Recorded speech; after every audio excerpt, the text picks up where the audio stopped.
একদিনেই সংখ্যা বদল। মঙ্গলবার শিক্ষামন্ত্রী ব্রাত্য বসু শিক্ষকের শূন্যপদ নিয়ে একটি বিবৃতি দেন বিধানসভায়। আজ 180 ডিগ্রি ঘুরে গেলেন তিনি। শূন্যপদের সংখ্যাও বেমালুম বদলে গেল। এদিন ঠিক কি জানালেন মমতা সরকারের শিক্ষামন্ত্রী, চলুন শুনে নিন। আমি যা বলেছি সেটা হচ্ছে, যা পদ চলে গেছে আর যা পদ পড়ে রয়েছে সেই প্রসঙ্গে কিছু কথা বলেছিলাম। সেটা নিয়ে কিছু বিতর্ক সৃষ্টি হয়েছে। এই বিতর্ক নিরসনে আমি কিছু তথ্য দিয়ে এই বিতর্কের অবসান চাইছি। 1 নম্বর কথা হচ্ছে যে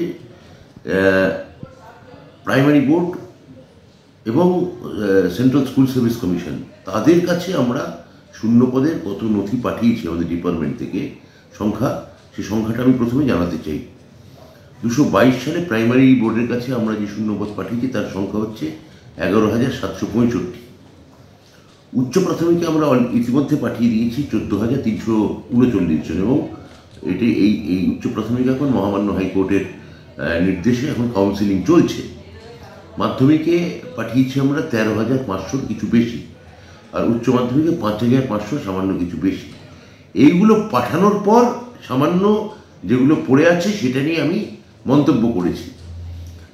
গতকাল এটা বলেছিলাম বিধানসভা কক্ষে, এবং বিধানসভা কক্ষে আমি পরিষ্কার করে এটাও বলি যে এই মুহূর্তে শূন্যপদ কত তা আমার নির্দিষ্ট করে বলা সম্ভব নয়, এবং যেটা আমি বলেছিলাম আনুমানিক, ওটা তার থেকেও আরও বেশি শূন্যপদে। ব্যুরো রিপোর্ট, সূত্রকার সংবাদ।